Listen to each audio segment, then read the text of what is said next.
اللهم صل على سيدنا محمد يا رب صل.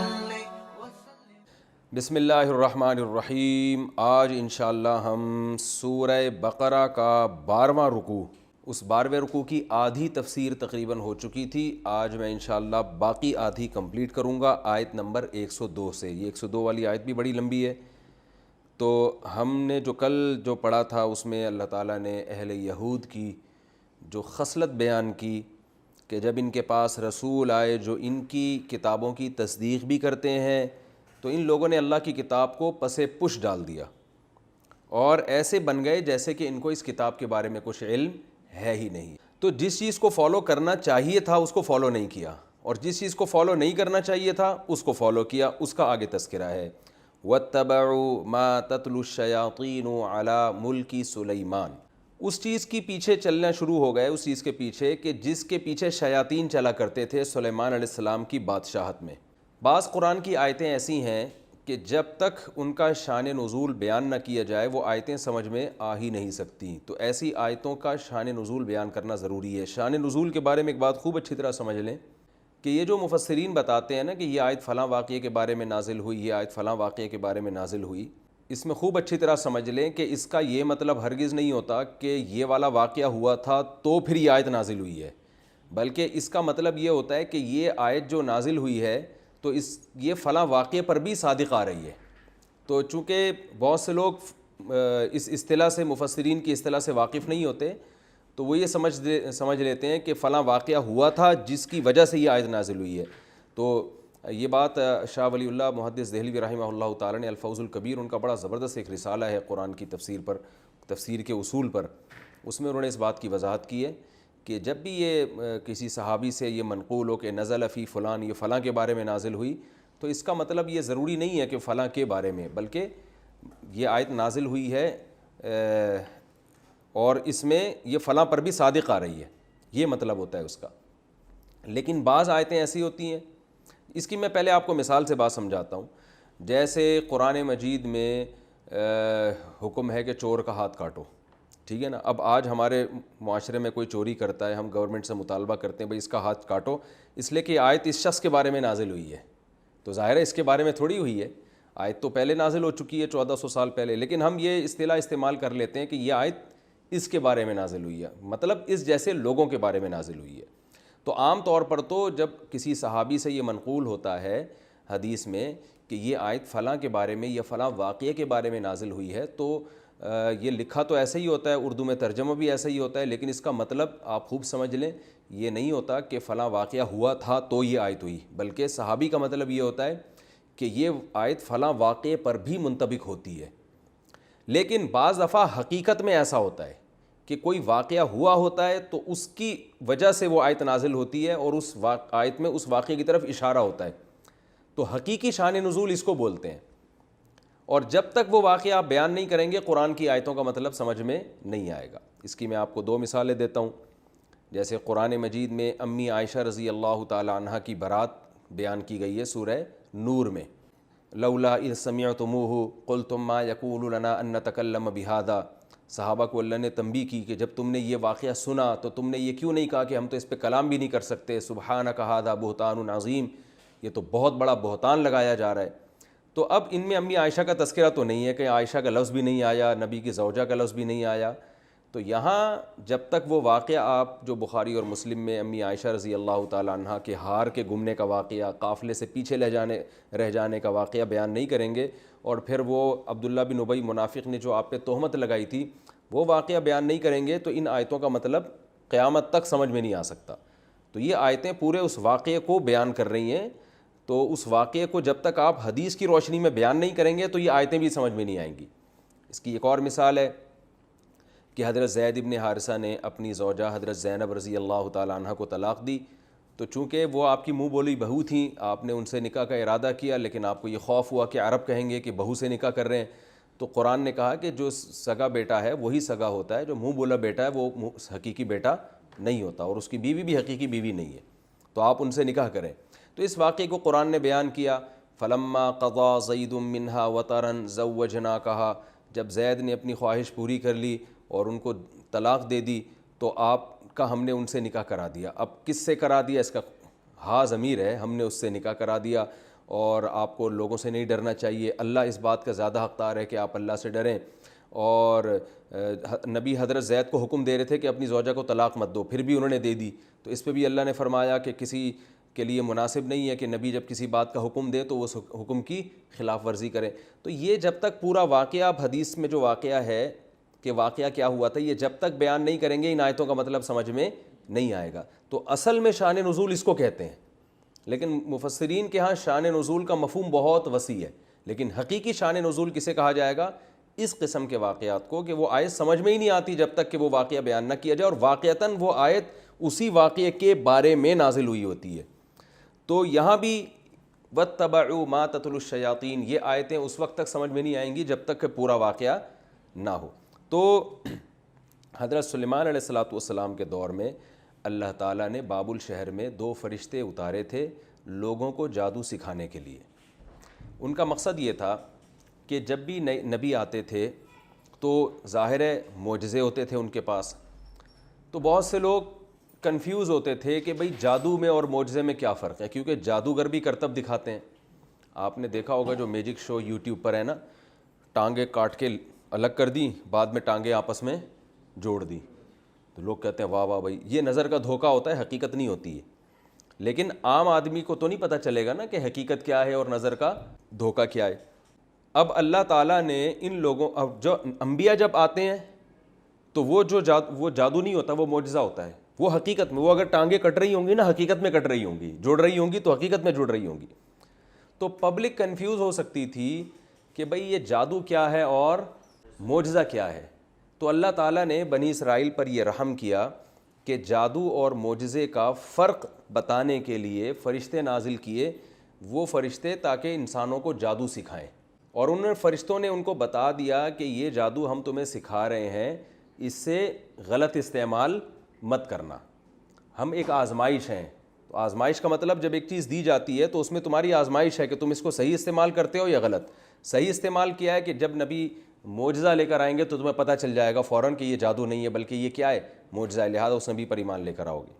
اور جب کوئی جادو کوئی شعبدے بازیاں دکھائے گا تو تمہیں پتہ چل جائے گا یہ ڈرامے باز آدمی ہے, یہ پیغمبر نہیں ہو سکتا. اچھا, جادو کے بارے میں سورہ فلق اور سورہ ناس کی تفسیر میں نے پوری تفصیل ڈیٹیل سے بیان کی ہے کہ جادو سے حقیقت چینج نہیں ہوتی کسی چیز کی. ہمارے ہی بعض علماء ہندوستان کے بر صغیر کے بہت بڑی چوٹی کے علماء ہیں, وہ اس کے قائل ہیں کہ جادو سے ایک چیز کی حقیقت بھی چینج ہو سکتی ہے. مثال کے طور پر جادوگر اپنے جادو کے زور سے انسان کو گدھا بنا سکتا ہے. عبداللہ ابن عبد السلام رضی اللہ تعالیٰ عنہ, وہ یہودی سے مسلمان ہوئے تھے.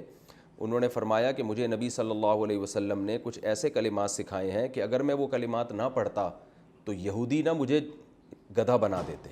اس سے علماء نے استدلال کیا ہے کہ جادو کے ذریعے انسان کو ماہیت چینج کرنا بھی ممکن ہے. لیکن جو دوسرے دلائل کو اگر آپ دیکھیں بہت ڈیٹیل سے قرآن و سنت کے, تو اس سے پتہ چلتا ہے کہ حقیقت میں یہ ممکن نہیں ہے, یہ صرف نظر کے دھوکے کی حد تک ممکن ہے. تو اس پر پوری ڈیٹیل میں نے سورہ فلق اور سورہ ناس میں تفصیل سے بیان کی تھی, اور اس پر میرا یوٹیوب پہ آپ کو الگ سے کلپ بھی مل جائے گا کہ جادو کی حقیقت کیا ہے, کہ جادو سے کوئی چیز چینج نہیں ہو سکتی, صرف نظر کا دھوکہ ہے. البتہ جادو کی ایک قسم ایسی ہے جس میں جنات سے کام لیا جاتا ہے, اس میں بھی حقیقت چینج نہیں ہوتی, لیکن جنات کچھ فسادات پھیلا دیتے ہیں, دلوں میں وسوسے ڈال دیتے ہیں. وہ پوری ڈیٹیل آپ کو اس میں مل جائے گی سورہ فلق سورہ ناس کی, جو میں نے انہی ایپیسوڈز میں تفسیر ریکارڈ کروائی ہے وہاں پہ, یا یوٹیوب پہ الگ سے اس پہ آپ کو میرے بیانات مل جائیں گے, تو اس کی ڈیٹیل آپ وہاں اچھی طرح سے دیکھ سکتے ہیں. تو خلاصہ اس کا یہی ہے کہ جادوگر سوائے شعبدے بازیوں کے اور کچھ بھی نہیں ہے, جبکہ پیغمبر جو کام کرتے ہیں وہ حقیقی ہوتا ہے. اس کی میں بس ایک آیت میں دلیل کے طور پہ پیش کروں گا. قرآن مجید میں اللہ تعالیٰ کا ارشاد ہے کہ جادوگروں نے جب رسیوں کو ڈالا حضرت موسیٰ علیہ السلام کے مقابلے میں, تو قرآن کے الفاظ ہیں وَجَاءُوا بِسِحْرٍ عَظِيمٍ, بہت بڑا جادو کیا انہوں نے. لیکن اس بہت بڑے جادو کا اثر کیا تھا؟ يُخَيَّلُ إِلَيْهِ مِن سِحْرِهِمْ أَنَّهَا تَسْعَىٰ, لوگوں کو دیکھنے میں ایسا لگا کہ یہ سانپ بن کے دوڑ رہی ہیں. تو اتنا بڑے جادو سے بھی رسی حقیقت میں سانپ نہیں بنی ہے, بلکہ دیکھنے میں ایسا لگ رہا تھا کہ سانپ بن کے دوڑ رہی ہے. جبکہ حضرت موسیٰ نے جو لاٹھی زمین پہ ڈالی ہے تو قرآن یہ نہیں کہہ رہا کہ ایسا لگا کہ یہ اژدہا بن گیا ہے, نا نا نا, فَإِذَا هِيَ ثُعْبَانٌ مُبِينٌ, وہ حقیقت میں کیا بن گیا, اژدہا. جادوگر اسی چیز سے متاثر ہوئے ہیں کہ یہ تو حقیقت میں کیا بن گئی, اژدہا بن گیا, تو تبھی فوراً سجدے میں گر گئے ہیں. اس سے پتہ چلتا ہے کہ جادو میں اور معجزے میں بڑا فرق کیا ہے, کہ جادو نظر کا دھوکہ ہے. تو جادوگر سمجھتے تھے کہ یہ نظر کا دھوکہ نہیں دیا جا رہا, نظر کا دھوکہ تو ہم اپنے ٹرک کے ذریعے دے رہے ہیں نا, تو یہ نظر کا دھوکہ نہیں ہے بلکہ یہ حقیقت ہے. تو حقیقت تو ہو نہیں سکتی, لاٹھی کو سانپ تھوڑی بنایا جا سکتا ہے, کوئی آج تک سائنسدان نہیں بنا سکا, یہ کام ہو ہی نہیں سکتا, ممکن ہی نہیں ہے. تو انہوں نے جو بنا دیا تو یہ انہوں نے نہیں بلکہ کس نے بنایا ہے, اللہ نے. تو بہرحال انہوں نے, فرشتوں نے آ کے ان کو جادو کا کیا بتایا کہ بھی جادو میں کیا ٹرک ہوتی ہیں, کیا چیزیں استعمال ہوتی ہیں, تاکہ جب کوئی پیغمبر آئے تو فوراً پتہ چل جائے کہ یہ کیا ہے, یہ معجزہ ہے, یہ جادو نہیں ہے. تو ان نالائقوں نے, میں اب ترجمہ کر دیتا ہوں, نالائقوں نے کیا کرنا شروع کر دیا. فرمایا شیاطین جس چیز کو فالو کرنے لگے تھے نا سلیمان علیہ السلام کی, کیونکہ شیاطین ہی ان جادو اور ان ٹونوں میں پڑتے ہیں. جنات جادو کی ایک دوسری قسم ہے جس میں جنات سے کام لیا جاتا ہے. وہ کام ایسے لیا جاتا ہے کہ جنات کو, جو شریر جنات ہیں ان کو خوش کرنے کے لیے کچھ بہت ہی گندے کام کیے جاتے ہیں. جیسے بچوں کی مردہ ہڈیاں نکال لیتے ہیں یہ لوگ قبروں سے, اور ظلم کرتے ہیں, چھوٹے چھوٹے چوزوں کو مار دیتے ہیں, کچل دیتے ہیں, بہت کچھ الٹے الٹے کام. یہ تو جادوگری آپ کو بتائیں گے کیا کیا کرتے ہیں وہ. مجھے ڈر یہ بھی ہوتا ہے ایسا نہ ہو جو تفسیر سننے والے ہیں وہ اس طرح کے کام کرنا شروع کر دیں. تو اس سے جنات خوش کرتے ہیں, پھر ان کو جنات کو کوئی میسج دیتے ہیں, وہ جن وہ کام کر کے آ جاتا ہے. وہ بھی اسباب کے دائرے میں ہوتا ہے, جن کو بھی لامحدود طاقتیں اللہ نے نہیں دی ہیں. ان چیزوں کے ظاہر ہے شیاطین اور جنات فالو کرتے ہیں. تو اللہ فرماتے ہیں کہ انہوں نے وحی کی تعلیمات کو چھوڑ کر جادو اور شیاطین کی تعلیمات کو فالو کرنا شروع کر دیا. جادو کا فن تو ان کو سکھایا گیا تھا محض ایک فن کے طور پہ. تو اب جو اصل چیز تھی تورات وہ چھوڑ دی, اور پیچھے کس کے پڑ گئے, ان چیز کے جو شیاطین اور جنات کا جو کام ہے اس کے پیچھے پڑ گئے. فرمایا وما کفر سلیمان, حالانکہ سلیمان نے کبھی کفر نہیں کیا. یہاں جادو کو کفر سے تعبیر کیا گیا ہے, اس لیے تعبیر کیا گیا ہے کہ قرآن و سنت کی اصطلاح میں کفر دو معنوں میں استعمال ہوتا ہے. ایک کفر اکبر جو حقیقی کفر ہے, اور ایک کفر اصغر. حقیقی کفر کیا ہے, اللہ کا انکار کرنا, غیر اللہ سے مدد مانگنا, یہ حقیقی کفر ہے. اور ایک کفر اصغر کیا ہے کہ اللہ کی ناشکری کرنا. جیسے حدیث میں آتا ہے نا جو نماز چھوڑ دے اس نے کفر کیا. تو یہاں ہم کفر سے کیا مراد لیتے ہیں, بھئی ناشکری کی اس نے. تو قرآن میں یہ کفر دونوں معنوں میں استعمال ہوتا ہے. لیکن فقہا کی ٹرم کیا ہے, اصطلاح میں کافر اسی کو کہیں گے جو حقیقت میں کافر ہو, ورنہ عمل کے لحاظ سے تو بہت سے مسلمان بھی کافر ہیں نا, کافر کا مطلب ناشکرے ہیں. تو اس لیے قرآن میں کفر کے دونوں معنی استعمال ہوتے ہیں. تبھی قرآن میں آتا ہے وَمَن لَّمْ يَحْكُم بِمَا أَنزَلَ اللَّهُ فَأُولَٰئِكَ هُمُ الْكَافِرُونَ, جو اللہ کے فیصلوں پر فیصلہ نہ کرے وہ کافر ہیں. تو اس لحاظ سے تو ہماری ساری عدالتیں کافر ہو گئیں, ٹھیک ہے نا, کون قرآن و سنت پہ فیصلہ کر رہا ہے. تو یہاں بھی کافر سے کیا مراد ہے, ناشکرے لوگ ہیں. تو یہاں بھی اللہ فرماتے ہیں سلیمان نے کفر نہیں کیا. تو اگر کفر سے حقیقی کفر مراد ہے تو اس سے وہ جادو مراد ہے جس میں انسان شرکیہ کلمات پڑھتا ہے. تو سلیمان علیہ السلام یہ جادو نہیں کیا کرتے تھے. اور اگر اس سے چھوٹا کفر مراد ہے تو اس کا بھی یہی مطلب ہے کہ اگر جادو میں شرک نہ بھی ہو تو بھی وہ کیا ہے, حرام اور گناہ کبیرہ ہے. جادو جب کیا جاتا ہے نا تو اس میں کبھی شرکیہ کلمات کہے جاتے ہیں, کبھی شرکیہ کلمات نہیں ہوتے. تو دونوں قسم کے جادو اسلام میں حرام ہے, چاہے وہ شرکیہ کلمات والے ہوں اس سے تو کافر ہو جائے گا انسان, اور شرکیہ کلمات نہیں ہیں تو اس سے کافر تو نہیں ہوتا لیکن کبیرہ گناہ کا مرتکب ہوتا ہے. اور تمام علماء کا اس پر اتفاق ہے کہ جادوگر کی سزا اسلام میں قتل ہے. تبھی سعودی عرب میں یہ سزا نافذ ہے, وہاں کوئی پتہ چل جائے نا جادو کرتا ہے فوراً اس کی گردن اڑا دیتے ہیں. فرمایا وَلَٰكِنَّ الشَّيَاطِينَ كَفَرُوا, جنات تھے الٹے کام کرتے تھے, يُعَلِّمُونَ النَّاسَ السِّحْرَ, جو لوگوں کو کیا سکھاتے تھے, جادو. تو یہ جنات سے بھی انہوں نے جادو سیکھنے, یہ جو شیاطین سے ان لوگوں نے جادو سیکھنا شروع کیا. اور دو فرشتوں کو بھی اللہ نے نازل کیا. تو جنات سے تو جادو انہوں نے خود سے سیکھنا شروع کیا, جو شر ظاہر ہے وہ تو شر کا ذریعہ بنا. فرشتوں سے جو جادو سیکھنا شروع کیا وہ اللہ نے ان آزمائش کے لیے بھیجے تھے تاکہ ان کو جادو اور معجزے کا فرق پتہ چل جائے. فرمایا اور اس چیز کو بھی فالو کرنا شروع کیا انہوں نے جو دو فرشتوں پر نازل کی گئی بابل شہر میں, ہاروت اور ماروت. وما يعلمان من احد, چونکہ یہ فرشتے تھے تو یہ جب بھی کسی کو جادو سکھاتے تھے تو یہ کہتے تھے انما نحن فتنۃ, ہم محض ایک آزمائش ہیں, فلا تکفر, آپ نے کفر نہیں کرنا. کیا مطلب, اس جادو کو استعمال نہیں کرنا ہے, جادو کو استعمال نہیں کرنا. یہ جادو کرنے کے لیے نہیں بتایا جا رہا, حق اور باطل میں فرق کے لیے سکھایا جا رہا ہے.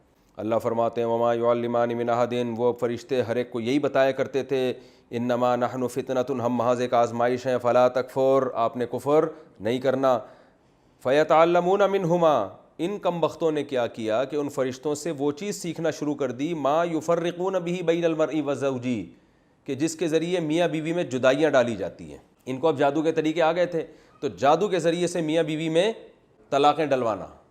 تو فسادی لوگوں کو شادیاں کرانے کا شوق کم ہوتا ہے, طلاقیں ڈلوانے کا شوق زیادہ ہوتا ہے. اب اس سے آپ کو میری فضیلت کا بھی اندازہ ہو گیا ہوگا کہ میں شادی پر بہت تفصیل سے بیان کرتا ہوں. تو اللہ نے طلاق کو برا عمل قرار دیا ہے. اس سے خود بخود پتہ چلتا ہے کہ ایک چیز اگر بری ہے تو اس کی اپوزٹ کیا ہوتی ہے, اچھی ہوتی ہے. تو اس سے آپ مجھے بھی شاباش دیں کہ مفتی صاحب ویل ڈن, زبردست, آپ تو لوگ کہتے ہیں شادیاں کرو. تو اللہ فرماتے ہیں ما یفرقون به بین المرء وزوجہ, کہ میاں بیوی کے درمیان جادو کے زور سے جدائیاں ڈالتے تھے. یہ جادو کے زور سے جدائی کیسے ڈالی جا سکتی ہے؟ دو طرح سے. ایک تو یہ شعبدے بازی کے ذریعے. شعبدے جیسے نظر کے دھوکے ہوتے ہیں نا, جیسے یہ میجک شو آ رہے ہوتے ہیں یوٹیوب میں, نظر کا دھوکا ہوتا ہے نا, ٹانگیں کٹ کے ادھر چلی گئیں پھر دوبارہ جڑ رہی ہیں, اور آستین سے کبوتر نکل آیا. تو نظر کا دھوکا کر کے بیوی کو ایسی چیز دکھائی جا سکتی ہے جس سے وہ شوہر کے بارے میں غلط فہمی کا شکار ہو جائے. حالانکہ وہ شوہر نے وہ کام کیا نہیں ہوتا, لیکن عورت کو نظر کا دھوکا ہوتا ہے. بھئی ایسا منظر دکھا دیا وہ حقیقت میں نہیں ہے, کچھ کنفیوژن پیدا کر دی. یا بیوی کے بارے میں شوہر کو ایسا منظر دکھا دیا وہ حقیقت میں نہیں ہے, لیکن شوہر کو نظر کا دھوکا ہو گیا, کچھ ایسا اس نے سین بنایا, اس سے شوہر کے دل میں بیوی کے بارے میں غلط فہمیاں پیدا ہو گئیں. یہ بھی طریقہ ہے. دوسرا مسمرزم بھی جادو کی ایک قسم ہے. یہ دماغ کو جو ہے نا کیا کر لیتے ہیں, مسمرزم کے ذریعے قابو کر لیتے ہیں, پھر اس دماغ میں اپنی مرضی سے خیالات ڈالے جاتے ہیں. تو اس طرح سے بھی غلط فہمیاں پھیلائی جاتی ہیں. اور تیسرا طریقہ جادو کے ذریعے, جنات کے ذریعے بھی کام لیا جاتا ہے.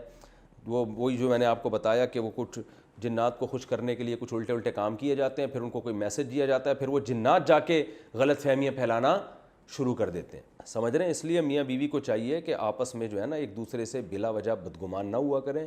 چھوٹی موٹی چیزوں سے لوگوں کا کام کیا ہوتا ہے, لڑوانا ہوتا ہے. تو وہ اپنی ضرورت کو دیکھ کے, بلکہ میں تو لوگوں کو یہ مشورہ دیتا ہوں کہ میاں بیوی کو چاہیے کہ اپنی ازدواجی زندگی میں کسی تیسرے کو گھسنے ہی نہ دیں, کسی کو بھی دخل اندازی کی اجازت نہ دیں, حتیٰ کہ اپنے قریبی ترین رشتہ داروں کو بھی نہیں. تو کامیابی زندگی گزرے گی. آپ نے کسی کو زیادہ لفٹ کرانا شروع کر دی تو خیر کا آج کل غلبہ کم ہے, شر کا غلبہ مارکیٹ میں زیادہ ہے. وہ الٹی باتیں کر کے آپ کے گھروں کو کیا کر دیں گے, فساد ڈلوا دیں. تو اس آیت سے بھی پتہ چلتا ہے کہ یہ کوئی اچھا کام نہیں ہے. اللہ فرماتے ہیں میاں بیوی میں لڑوا دیا کرتے تھے اور طلاقیں دلوا دیا کرتے تھے. وما هم بضارین به من احد الا باذن اللہ. اب ایک اشکال کا جواب ہے کہ اچھا جادوگروں کے پاس اتنی طاقت ہوتی ہے کہ طلاقیں بھی ڈلوا دیتے ہیں, تو پھر تو اب لوگ تو جادوگروں کو بڑا پروٹوکول دیں گے نا کہ یار جیسے مرضی ہیں لیکن پاور بہت ہے. تو اللہ فرماتے ہیں کوئی پاور نہیں ہے, اللہ کا اذن ہوتا ہے بعض دفعہ تو جادو کامیاب ہو جاتا ہے. تو اس میں اللہ کے ارادے کا دخل ہوتا ہے, اس لیے ان کو زیادہ پاورفل سمجھنے کی ضرورت نہیں ہے. دیکھیں ہر کام اللہ کے اذن سے ہوتا ہے نا, لیکن ہر کام میں اللہ نے یہ نہیں بتایا کہ اللہ کے اذن سے ہوتا ہے. ہوتا تو ہے, یہاں اللہ اسپیشل اپنی صفت کو ہائی لائٹ کر رہے ہیں کہ یہ کسی کو نقصان نہیں پہنچا سکتے جادوگر جب تک اللہ کا اذن نہ ہو. تو اللہ فرماتے ہیں ان میں اتنی پاور نہیں ہے. ہاں یہ شر پھیلانے کی کوشش کرتے ہیں تو بعض دفعہ اللہ کی مشیت شامل حال ہو جاتی ہے, اور اس میں اللہ کی حکمتیں ہوتی ہیں جو اللہ ہی بہتر جانتا ہے, کیونکہ دنیا میں شر بھی اللہ نے رکھا ہے اور خیر بھی. تو شر بھی اللہ کی مرضی سے میری مراد مشیت سے. شر پہ اللہ خوش تو نہیں ہوتا, لیکن شر اللہ کی مشیت اور ارادے کے بغیر ہوتا نہیں ہے. جیسے قرآن مجید میں اللہ کا ارشاد ہے ان تشکروا یرضہ لکم, اگر شکر کرو گے تو اللہ اس پہ خوش بھی ہوگا, اور کفر کرو گے تو کفر ہو تو جائے گا لیکن اللہ اس پہ خوش نہیں ہوگا. تو کفر ہونے تو دیتا ہے اللہ تعالیٰ. اب جیسے ہندو بتوں کی عبادت کرتے ہیں تو اللہ کی مشیت کے بغیر یہ ممکن تو نہیں ہے نا, اللہ چاہے تو روک لے, لیکن اللہ چاہتا ہے کہ دنیا میں سب کچھ چلتا رہے, شر بھی چلے اور خیر بھی. تو اللہ کی مرضی اس میں بھی شامل حال ہوتی ہے, لیکن اللہ اس پہ خوش نہیں ہوتا. تو اللہ فرماتے ہیں جادوگر یہ جو کچھ کر لیا کرتے تھے یہ کسی کو نقصان نہیں پہنچا سکتے جب تک اللہ کی مرضی شامل حال نہ ہو. تو اس میں دو علمی نقطے بیان کرنا مقصد ہے. ایک تو یہ کہ جادوگروں کو بہت زیادہ پاورفل سمجھنے کی ضرورت نہیں ہے. دوسری بات یہ کہ اللہ کے اذن کے بغیر نہیں ہے, تو اللہ سے تعلق مضبوط کر لو تو جادوگر آپ کو نقصان نہیں پہنچائیں گے. تو اس میں یہ دو علمی نقطے بہت یعنی اچھی طرح ذہن میں بٹھا لیں. ایک اللہ باذن اللہ, کہ اللہ کے حکم سے. تو پتہ چلا کہ اگر کوئی جادو کرتا ہے تو پھر ہمیں تعلق اللہ سے مضبوط کرنا چاہیے. تو اللہ کے کلمات جو ہمیں سکھائے گئے ہیں نبی صلی اللہ علیہ وسلم نے، سورہ فلق، سورہ ناس، آیت الکرسی، ان کلمات کو زیادہ سے زیادہ پڑھنا چاہیے جن میں اللہ سے مدد مانگی گئی ہے، تو اس سے فائدہ بھی ہوتا ہے. آگے اللہ فرماتے ہیں وَيَتَعَلَّمُونَ مَا يَضُرُّهُمْ وَلَا يَنفَعُهُمْ، وہ چیزیں سیکھا کرتے تھے جس سے جو ان کو نقصان پہنچائے، جو فائدہ نہ پہنچائے. جو مقصد تھا فائدے کا وہ حاصل نہیں کیا اور الٹا کفر میں پڑھ کے اپنی آخرت تباہ کر دی انہوں نے. وَلَقَدْ عَلِمُوا لَمَنِ اشْتَرَاهُ مَا لَهُ فِي الْآخِرَةِ مِنْ خَلَاقٍ، حالانکہ یہ جانتے تھے کہ جو بھی اس جادو کو خریدے گا یعنی اختیار کرے گا اس کا آخرت میں سرے سے کوئی حصہ نہیں ہے. من خلاق میں من تاکید کے لیے، ذرا سا بھی آخرت میں اس کا حصہ نہیں ہے. اس سے صاف پتہ چلتا ہے کہ بہت بڑا جرم ہے جادو کرنا. اور آج کل دیکھو خواتین دشمنیوں میں فوراً جادوگروں کے پاس چلی جاتی ہیں، یہ میری جٹھانی پہ یہ کروا دو، میری ساس پہ یہ کروا دو، میری بہو پہ یہ کروا دو. تو یہ بہت بڑا جرم ہے. اللہ نے فرمایا آخرت میں ذرا سا بھی حصہ نہیں ہے. وَلَبِئْسَ مَا شَرَوْا بِهِ أَنفُسَهُمْ، اور کتنی بری چیز ہے جس کے ذریعے اپنے آپ کو بیچ ڈالتے ہیں یہ لوگ، یعنی اپنی جان کا سودا کر لیتے ہیں. اور لو کانوا یعلمون، کاش کہ یہ لوگ جان لیتے. تو خلاصہ آیت کا کیا نکلا؟ پہلے میں اگلی آیت بھی کمپلیٹ کر لوں. وَلَوْ أَنَّهُمْ آمَنُوا وَاتَّقَوْا، اگر یہ اہل یہود ایمان لاتے، تقوی اختیار کرتے، لَمَثُوبَةٌ مِّنْ عِندِ اللَّهِ خَيْرٌ، تو آخرت میں جو ان کو ثواب ملنے والا تھا وہ اس دنیا کے چند ٹکوں سے بہت بہتر تھا. اب وہ دنیا کے چند ٹکے کیا کہ کسی نے آ کے کہا ہوگا یار وہ فلاں کی بیوی کو طلاق دلوا دے، میں اس سے شادی کرنا چاہتا ہوں. تو جادوگر نے پوچھا ہوگا مجھے کیا ملے گا؟ لے بھائی تجھے یہ بلینک چیک دے رہا ہوں میں. تو یہ دنیا کا فائدہ تھا نا بھائی، طلاقیں دلوا کے یہی تو ہوتا ہے نا کہ کوئی اپنا مفاد ہوتا ہے، کوئی خود شادی کرنا چاہ رہا ہوتا ہے یا کسی اور کی کروانا چاہ رہا ہوتا ہے، یا ویسے ہی جیلسی میں لڑائیاں ڈلوا دیتا ہے. تو باپ بیٹوں کو لڑا دیتا ہے، میاں بیوی کو لڑا دیتا ہے، ماں بیٹی کو لڑوا دیتے ہیں. تو اس میں کوئی نہ کوئی فائدہ ہوتا ہے. تو لو کانوا یعلمون، اللہ فرماتے ہیں آخرت کو سامنے رکھو تو یہ تمہارے لیے بہتر ہے. تو اس پورے رکوع کا خلاصہ یہی نکلا کہ پچھلے رکوع میں اہل یہود نے کہا تھا کہ ہم تو مومن ہیں. آیت کیا تھی کہ جب ان سے کہا جاتا ہے کہ قرآن پر ایمان لاؤ تو کہتے ہیں کہ ہم تو اس کتاب پر ایمان لا چکے ہیں جو ہم پہ نازل ہوئی ہے. تو اللہ فرماتے ہیں یہ اس دعوے میں کیا ہیں؟ جھوٹے. انہوں نے ہمیشہ نیگیٹو چیزوں کو زیادہ لیا ہے اور پازیٹیو چیزوں کو نظر انداز کی. جو چیزیں ان کو دی گئی تھیں فائدے کے لیے وہ بھی انہوں نے دنیاوی مفاد کے لیے حاصل کی ہیں. اور اس کا مصداق آج وہ باطل علماء ہیں جو دین کا لیبل لگا کے پیسہ کماتے ہیں، غلط گائیڈ کر کے لوگوں کو. اور میں سمجھتا ہوں آج کل کے روحانی عاملین اس آیت کا سب سے بڑا مصداق ہیں. آیت الکرسی، سورہ فلق، سورہ ناس، یہ آیتیں جن مقصد کے لیے نازل ہوئی ہیں نا، تو ان لوگوں نے اس مقصد سے ہٹا کر ان آیتوں سے لوگوں کو بیوقوف بنا کے اپنے باقاعدہ دھندے چلانا شروع کر دی. آپ جو بھی روحانی عامل کے پاس جاؤ وہ کہے گا میں یوں کر دوں گا، میں یوں کر دوں گا. دلیل کیا ہے؟ کیا قرآن میں اللہ نے شفا نہیں رکھی؟ دلیل کیا دے گا؟ کیا قرآن میں اللہ نے شفا نہیں رکھی؟ اللہ کے کلام میں بڑی شفا ہے، لاؤ جی 1,00,000 روپے کا چیک نکالو، یہ آیت میں پڑھوں گا ٹھیک ہو جاؤ گے. اللہ کے کلام میں شفا ہے، لیکن یہ کون سی حدیث میں لکھا ہے کہ وہ تو پڑھے گا تو شفا ملے گی، وہ فلاں مولوی صاحب پڑھیں گے تو نہیں ملے گی شفا، یا خود پڑھے گا تو نہیں ملے گی؟ پھر یہ کہاں لکھا ہوا ہے کہ یہ والی آیت اتنی دفعہ اتنے بج کے اتنے منٹ پہ 335 دفعہ پڑھو گے تو یہ ہو جائے گا، 336 دفعہ پڑھو گے تو یہ کہاں لکھا ہوا ہے؟ یہ جتنے روحانی ٹوپی ڈرامے ہیں آپ دیکھو نا، انہوں نے پورے وظیفوں کے رسالے نکالے ہوئے ہیں. کسی کی اولاد نہیں ہو رہی، سورہ مزمل اتنی دفعہ پڑھے تو اس کی اولاد ہو جائے گی، اتنی دفعہ پڑھے تو اس کی شادی ہو جائے گی. کہاں لکھا ہوا ہے یہ سورہ مزمل کا؟ اس سے کیا تعلق ہے؟ تو یہ پورے رسالے اس پہ چھپ رہے ہیں، پوری کتابیں چھپ رہے ہیں اور کروڑوں روپے کما رہے ہیں ان دھندوں سے لوگ. تو یہ کیا ہے کہ جس مقصد کے لیے قرآن نازل ہوا تھا اس کو چھوڑ کر اس چیز کو فالو کرنا شروع کر دیا جس میں ان کا دنیاوی نفع زیادہ ہے. قرآن تو اصل جو نازل ہوا ہے وہ تو فالو کرنے کے لیے ہوا ہے نا، اس میں پردے کے حکام بھی ہیں. یہ جوان بے پردہ عورتوں کو اپنے سامنے انہوں نے بٹھایا ہوا ہوتا ہے اور کوئی ان کے پاس اس وظیفے کے برحق ہونے کی دلیل نہیں ہوتی، بس لوگوں کو بتا رہے ہوتے ہیں. مسمرزم یہ لوگ کرتے ہیں. یہ جتنے بڑے روحانی ٹوپی ڈرامے ہیں نا، آپ ان کے پاس جاؤ گے یہ مسمرزم کے بڑے ماہر ہوتے ہیں. یہ آپ کا دماغ کو وہ قابو پا لیتے ہیں اور بہت کچھ کرتے ہیں یہ الٹے کام. تو یہ لوگ بھی اس زمانے میں ان آیتوں کے پورے مصداق ہیں کہ انہوں نے جو اصل چیز تھی کہ قرآن کو فالو کرنا اس کو چھوڑ دیا اور جو چیز دنیاوی فائدے کے لیے تھی اس کو انہوں نے اختیار کر لیا. اب یہ جو رکوع ہے ہمارا رکوع نمبر 13 یہ شروع ہو رہا ہے. ترتیب ہوگی ہماری، پہلے ہم اس کا لفظی ترجمہ بیان کریں گے، پھر ہم اس کی ترجمہ اور مختصر گرامر، اس کے بعد انشاءاللہ اس کی تفسیر۔ یا ایھا الذین آمنو، اے لوگو جو ایمان لائے ہو، لا تقولوا، مت کہو، اب ان کو بتانے کی بار بار ضرورت نہیں، یہ الفاظ بہت دفعہ آ چکے ہیں، لا تقولوا راعنا، راعنا مت کہو، وقولوا اور کہا کرو انظرنا، نظر ینظر دیکھنا، انظر دیکھو، یوں کہا کرو انظر دیکھو نہ ہماری طرف۔ راعی اصل میں کہتے ہیں رعایت سے، راعی یراعی مراعیتن، اس کا معنی ہے رعایت، نہ کا معنی ہماری۔ تو اب مطلب سمجھ میں آیا، اے ایمان والو یوں مت کہا کرو راعینا، آپ رعایت کریں ہماری، بلکہ یوں کہا کرو انظرنا، دیکھیں ہماری طرف۔ تفسیر میں انشاءاللہ اس کا مطلب سمجھ میں آئے گا۔ واسمعوا، اللہ فرماتے ہیں اور سنو، جو ہم کہہ رہے ہیں وہ سنو۔ اللہ کیا کہہ رہے ہیں؟ راعینا مت کہو بلکہ انظرنا کہا کرو۔ وللکافرین عذاب علیم، اور ایسے کافروں کے لیے دردناک عذاب ہے جو ان احکام کی رعایت نہیں کرتے۔ پھر بتاتا ہوں آگے۔ ما یود الذین کفروا، ما کا معنی نہیں، یودو کئی دفعہ آ چکا ہے، چاہت نہیں ہے، یوددو تھا اصل میں، نہیں چاہتے، الذین وہ لوگ، کفروا جو کفر کرتے ہیں، من اہل الکتاب اہل کتاب میں سے، ولا اور نہ ہی المشرکین مشرکین چاہتے ہیں، یہ دونوں نہیں چاہتے۔ ان کیا نہیں چاہتے؟ یہ بات کہ، ان کا معنی کیا ہوتا ہے؟ دیٹ، جسے انگلش میں کہتے ہیں نا، اردو میں کہ، دو جملوں کو ملانے کے لیے انگلش میں دیٹ استعمال ہوتا ہے نا۔ اللہ فرماتے ہیں اہل کتاب اور مشرکین نہیں چاہتے، ان یہ نہیں چاہتے کہ ینزلا نازل کی جائے، پیسو وائس ہے، یسبحو کی طرح، ینزلا علیکم کہ نازل کی جائے تم پر، من خیرن کوئی بھی خیر، من بہت جگہوں پہ تاکید کے لیے آتا ہے، کوئی بھی خیر، من ربکم تمہارے رب کی طرف سے، یہ لوگ نہیں چاہتے کہ تمہارے رب کی طرف سے کوئی بھی خیر تم پر نازل ہو۔ واللہ، جبکہ اللہ جو ہے، یختص خاص کر دیتا ہے، اصل میں تھا یختصیص یکتسبو کی طرح، تو اس کو پڑھا جاتا ہے یختص خاص کرنا، اردو میں استعمال ہوتا ہے۔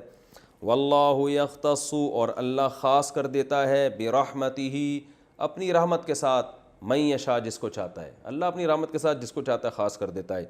واللہ اور اللہ تعالیٰ، ذو الفضل فضل والے ہیں، العظیم بڑے بڑے فضل والے ہیں اللہ تعالیٰ۔ آگے اللہ فرماتے ہیں ما ننسخ نہیں منسوخ کرتے ہم، نسخ ینسخو اس کا معنی کیا ہوتا ہے؟ منسوخ، یہ اردو میں استعمال ہوتا ہے کہ بھئی یہ حکم منسوخ ہو گیا ہے۔ ما ننسخ ہم نہیں منسوخ کرتے، من آیتن کوئی بھی آیت، او ننسیہا یا ہم اسے بھلاتے بھی نہیں ہیں۔ ننسی اصل میں تھا ننسیو نکریمو کی طرح، انسایا ینسیو، اکرما یکریمو، نسیان سے نکلا ہے، نسیان کسے کہتے ہیں؟ بھولنے کو۔ ننسی تھا اصل میں ننسیو، تو یا کو حذف کر دیا بن گیا ننسی، اس کا معنی ہوتا ہے بھلانا۔ ایک ہوتا ہے نسیا ینسیو، اس کا معنی سمیع یسمعو کی طرح بھولنا، اور ایک ہوتا ہے انسایا ینسیو، اس کا معنی بھلانا۔ او ننسیہا یا ہم اسے بھلاتے ہیں، یعنی ما ننسخ من آیتن او ننسیہا، نہ تو ہم کسی آیت کو منسوخ کرتے ہیں اور نہ ہم اسے بھلاتے ہیں۔ سوری، یہ ما جو ہے نا کے معنی، ما نفی کے معنی میں نہیں ہے، ما موصولہ ہے، کوئی بھی آیت، ما کا معنی وہ جو کہ، میں نے بتایا تھا نا ما کا ایک معنی کیا آتا ہے، من اور ما کا وہ جو کہ، ما ننسخ جو بھی آیت ہم منسوخ کرتے ہیں یا ہم اسے بھلاتے ہیں، نأتی بخیرن تو ہم لاتے ہیں بہتر، منہا اس آیت سے، او مثلیہا یا اسی جیسی لے آتے ہیں۔ کوئی بھی آیت ہم جب منسوخ کرتے ہیں یا نبی کو ہم وہ آیت بھلا دیتے ہیں تو ہم یا تو اس سے بہتر آیت لے کر آتے ہیں یا اسی جیسے۔ اناتی بھی عطا یا یاتیو کا معنی آنا، اور جب اس کے ساتھ با آتا ہے تو اس کا معنی ہوتا ہے لانا، جیسے عربی میں ذہب یذہب کا معنی جانا، جب با آ جائے اس کے ساتھ تو معنی لے جانا، ذہب بزیدن بندہ لے گیا کس کو؟ زید کو لے گیا۔ الم تعلم کیا تم نہیں جانتے، ان اللہ کہ اللہ تعالیٰ علی کل شیء قدیر ہر چیز پر قدرت رکھتے ہیں۔ الم تعلم کیا تم نہیں جانتے، ان اللہ کہ بے شک اللہ تعالیٰ لہ ملک السماوات والارض اسی کے لیے ہے آسمانوں کی اور زمین کی بادشاہی، وما لکم اور نہیں ہے تمہارے لیے، من دون اللہ اللہ کے علاوہ اللہ کے سوا من ولی کوئی بھی دوست ولا نصیر اور نہ ہی کوئی مددگار ہے. نصیر نصرت سے مددگار. ام تریدونا ام کا معنی کیا, تریدونا اصل میں تھا ترویدونا ارادے سے نکلا ہے, اردو میں استعمال ہوتا ہے ارادہ تکریمونا کی طرح, تو پڑھا جاتا ہے تریدونا. کیا تم تریدونا تم ارادہ کرتے ہو, تم یہ چاہتے ہو, ان وہی بات ان کا معنی کہ کیا تم یہ چاہتے ہو کہ تسألو سأل یسألو سوال کرنا, تسألو جمع کا صیغہ ہے, تسألونا تھا اصل میں. کیا تم یہ چاہتے ہو کہ تم سوال کرو رسولکم اپنے رسول سے, کما اس طرح, سئیلا موسیٰ جیسے موسیٰ سے سوال کیا گیا, سئیلا پیسو وائس, سئیلا پوچھا گیا, وہ ایسے سوال کرنا چاہتے ہو جیسے سئیلا موسیٰ موسیٰ کو جیسے سوالات کیے گئے, موسیٰ سے جو کچھ پوچھا گیا تھا, چاہتے ہو کہ اسی طرح تم بھی اپنے پیغمبر سے سوالات کرو. من قبل پہلے, یعنی پہلے جیسے موسیٰ علیہ السلام سے الٹے سیدھے سوالات کیے گئے تھے جیسے بنی اسرائیل کرتے تھے نا الٹے سیدھے, تو کیا تم یہ چاہتے ہو کہ تم بھی نبی سے اپنے نبی سے ایسے سوالات کرو. یہ پھر تفسیر میں انشاءاللہ بتاؤں گا. وَمَن يَتَبَدَّلِ الْكُفْرَ اور جو بھی یتبدل تبدیل کر دے گا, الکفرا کفر کو, بالایمانی ایمان کے ساتھ, یعنی ایمان دے کے کفر لے لے گا, فقد تو تحقیق, ضل وہ گمراہ ہو گیا, سوا السبیل سیدھے راستے سے. سبیل کا معنی راستہ, سوا کا معنی سیدھا, تو وہ سیدھے راستے سے کیا ہو گیا, ہٹ گیا. ود کثیر من اہل الکتاب بہت سارے اہل کتاب یہ چاہتے ہیں, وددا تھا اصل میں, لو یردونکم کہ وہ تم کو, یعنی کاش وہ تم کو لوٹا دیں. یردونا اصل میں تھا یردودونا, ینصرونا کی طرح, رد کرنا لوٹانا. لو یردونکم من بعد ایمانکم تمہارے ایمان لانے کے بعد, کفارا وہ تمہیں لوٹا دیں کافر بنا کر, یعنی تمہیں کافر بنا دیں. کافر کی جمع کیا آتی ہے, کفار. حسدن حسد کی وجہ سے, من عند انفسہم اپنے دل کے حسد کی وجہ سے. نفس انسان کی ذات کو بھی کہتے ہیں, انسان کے دل کو بھی کہتے ہیں, اور انفس اس کی جمع, یعنی ان کے دل میں جو ایک حسد ہے, جیلسی ہے, اس کی وجہ سے وہ چاہتے ہیں کہ تم کیا بن جاؤ, کافر بن جاؤ. من بعد ما بعد اس کے کہ, تبین لہم الحق حق ان کے لیے واضح ہو چکا ہے. تبینہ کا معنی واضح ہونا, تبیان ہے نا, وضاحت کو بیان بھی کہتے ہیں نا, وضاحت کرنا. اللہ فرماتے ہیں فاعفو درگزر کرو. اعفا کا معنی کیا ہوتا ہے, معاف کرنا, عفا و یعفو, اور اعفو انصر کی طرح امر کا صیغہ, الف اس میں فا کی وجہ سے سائلنٹ ہو گیا, فا شروع میں آ رہا ہے نا, تو فاعفو اصل میں تھا اعفو. عفو کا معنی عفو کہتے ہیں نا, عفو درگزر. حدیث میں دعا نہیں, اللہم انک عفو تحب العفو فاعف عنا, معاف اردو میں جو استعمال ہوتا ہے نا معاف, یہ اسی سے نکلا ہے. تو اللہ فرماتے ہیں ان کو, یہاں معاف کا مطلب یہ نہیں ہے کہ ان کو معاف کر دو بس, بہت بیچارے بہت برے لوگ ہیں لیکن چھوڑو معاف کر دو, یہ وہاں مطلب اس معنی میں ہے کہ انتقام کی فکر مت کرو. وصفحو اور اعراض کرو ان سے, یعنی ان کی باتوں میں مت آؤ. کہ یہ وہ والا معاف کرنا ہے جیسے ہم کسی کہتے ہیں جا بھائی معاف کر یار, تاکہ جان چھڑاؤ, یعنی مطلب یہ کہ ان سے انتقام کی فکر مت کرو, کیونکہ انتقام لینے میں پڑ گئے جو تو تمہارے کرنے کے کام ہیں وہ تم نہیں کر سکو گے. جیسے کوئی بھی فتنہ فرس آدمی شر پھیلا رہا ہو نا, تو لوگ کہتے ہیں بھائی تو اس کو بولنے دے, اس کو اپنے کام کرنے دے, اگر آپ اس کے پیچھے پڑ گئے تو آپ کی صلاحیتیں برباد ہوں گی. یہ مطلب ہے فاعفو وصفحو حتی یاتی اللہ بامرہ, یہاں تک کہ اللہ لے آئے. عطا یا یاتیو کا معنی آنا, جب آگے بی آ رہا ہے نا بامرہ, تو اس کا معنی لانا, یہاں تک کہ اللہ لے آئے اپنا حکم. جب تک اللہ تمہیں ان کے بارے میں کوئی خاص فیصلہ نہیں کر دیتا, اس وقت تم نے کیا کرنا ہے, چشم پوشی سے کام لینا ہے. ان اللہ بے شک اللہ تعالیٰ علی کل شیء قدیر, ہر چیز پر قدرت رکھتا ہے. تو ہمارا صرف ابھی ترجمہ چل رہا ہے, تفسیر میں بھی بیان کروں گا انشاءاللہ. آگے فرمایا وَأَقِيمُوا الصَّلَاةَ اور نماز قائم کرو, وَآتُوا الزَّكَاةَ اور زکوٰۃ دو, وَمَا اور وہ چیز, تُقَدِّمُوا جو تم آگے بھیجو گے. قدم یقدم کا معنی آگے بھیجنا, لِأَنفُسِكُمْ اپنی ذات کے لیے, من خیرن کوئی بھی خیر کا کام ہو, کوئی بھی نیکی ہو, کوئی بھی نیکی جو تم آخرت کے لیے آگے بھیجو گے. تجدوہ وجد یوجدو پانا, تجدو توجدو کو پڑھا کیا جاتا ہے تجدو, تضربو کی طرح ہے نا, تو تجدوہ تم اس کو پاؤ گے, عند اللہ اللہ کے پاس. جو بھی نیکی تم آگے بھیجو گے, خیر کا کام آگے بھیجو گے, تم اس کو اللہ کے پاس پاؤ گے. ان اللہ بے شک اللہ تعالیٰ بیما تعملون جو کچھ تم کر رہے ہو بصیر اسے خوب دیکھ رہا ہے. وقالو اور یہ یہود و نصارہ یہ بھی کہتے ہیں لن يدخل الجنت ہرگز جنت میں داخل نہیں ہوگا الا مگر وہ شخص کانا ہودن جو یہودی ہو, یہود کو ہود بھی کہتے ہیں, جو یہودی ہو او نصارہ یا عیسائی ہو. دونوں نہیں کہا کرتے تھے, یہودی کہتے تھے جنت میں صرف یہودی جائے گا, نصارہ کہتے تھے جنت میں صرف عیسائی جائیں گے. تو اللہ نے دونوں کا مشترک قول ذکر کیا. مطلب یہ نہیں کہ یہودی کہتے تھے کہ دونوں جنت میں جائیں گے اور عیسائی بھی کہتے ہیں کہ دونوں جائیں گے, دونوں تھوڑی ایک دوسرے کو کہتے تھے, وہ تو ایک دوسرے کی نفی کرتے تھے. نصارہ کو نصارہ کیوں کہتے ہیں کئی دفعہ بتا چکا ہوں, نصرت سے نکلا ہے, مدد کرنا, کیونکہ حضرت عیسیٰ علیہ السلام کی مددگار تھے نا یہ, تو اس لیے ان کو کیا کہا گیا, نصارہ. اللہ فرماتے ہیں تل کا یہ جو باتیں ہیں نا, گویا تل کا ہاتھ سے اشارے کے وقت کہا جاتا ہے, یہ جو یہ باتیں کر رہے ہیں امانیہم ان کی تمنائیں ہیں, دل کے بہلانے کی باتیں ہیں. امانیہ جمع ہے امنویتن کی, اس کی میں بہت ڈیٹیل پہلے بتا چکا ہوں.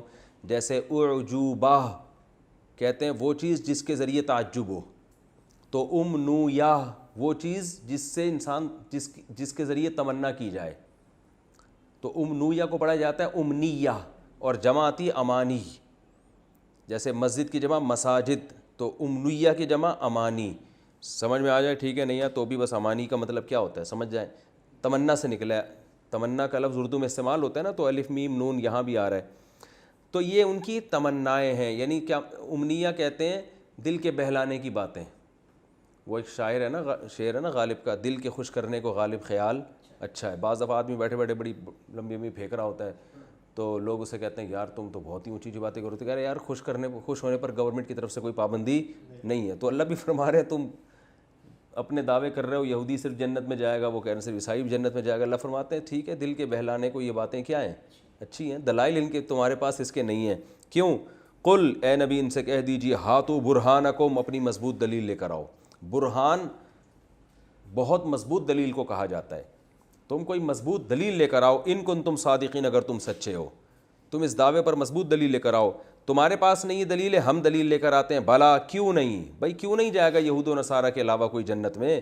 کیونکہ اللہ کا قانون کیا ہے, وہ قانون تم بھی مانتے ہو, یہودی بھی مانتے, عیسائی بھی مانتے. تو اس قانون پہ اگر پرکھو گے تو جو اس قانون پہ پورا اترے گا وہ جنت میں جائے گا. وہ قانون کیا ہے؟ من اسلم جو سپرد کر دے, اسلم یسلم اسلامن کا معنی سپرد کرنا, وجہہ اپنے چہرے کو, للہ اللہ کے لیے, جو مکمل اللہ کا غلام بن جائے. وہو محسن اور وہ عمل کو بھی اچھا کرنے والا ہو, اللہ کے سپرد کر دے اور عملی زندگی میں بھی اس کا عمل کیا ہو جائے, اچھا ہو جائے. فَلَهُ أَجْرُهُ تو ایسے شخص کے لیے اس کا اجر ہے, عند ربہ اپنے رب کے پاس.